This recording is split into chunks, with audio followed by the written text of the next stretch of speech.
lobster is an important part of the fabric of life for harvesters on the Eastport Peninsula, and protection of the local lobster population and its habitat became a priority for local harvesters following the decline of the groundfish stocks in the early 1990s.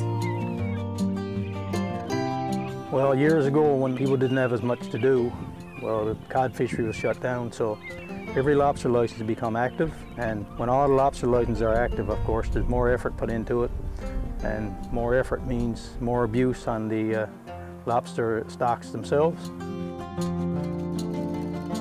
To curb the fact that people were taking undersized lobsters and just abusing it in different ways, this committee was formed. Some member of the committee recognized that there was a problem in a certain area with different fishermen. A member of the committee would go and talk to that fisherman, and you'd just basically tell them to either smarten up, or the next call would be from DFO.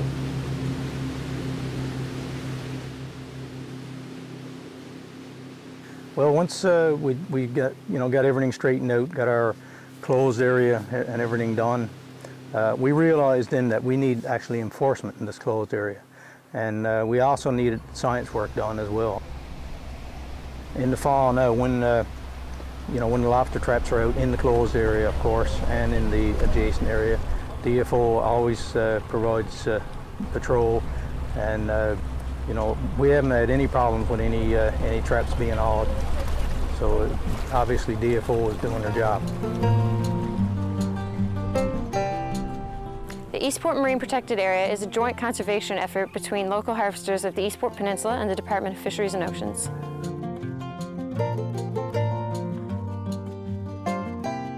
We have two programs in order to determine the performance of the Marine Protected Area. The first is a at-sea sampling program that happens during the commercial fishery, and in the fall of the year we have a tagging program that happens inside and surrounding the MPA.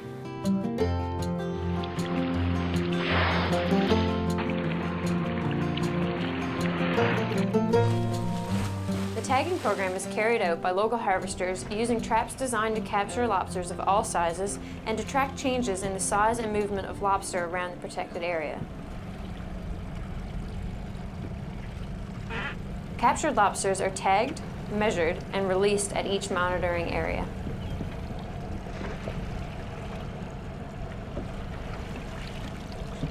It's already tagged from last year or the year before.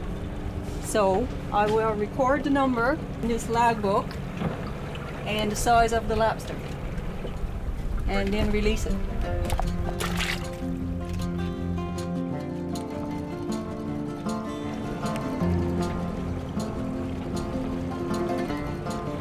When fishing effort is high, few lobsters survive to grow beyond commercial size, typically a little over a pound.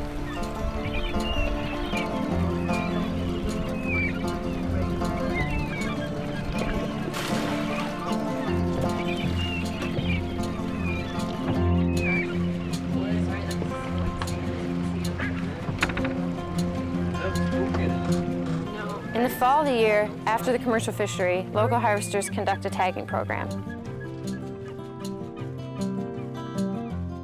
See, when the lobster molt, the tag, well, I say 80% of the time will stay with the lobster. But if you put a tag on any part of the shell, once lobster molt, the tag is lost. The data collected by harvesters is sent to DFO for analysis to help manage the protected area. The monitoring data we receive helps us understand the population growth and movement of local lobster. The MPA provides a refuge from fishing and allows more lobster to reach a larger size. He's between 4.5, I'd say about 4 to 4.5 pounds.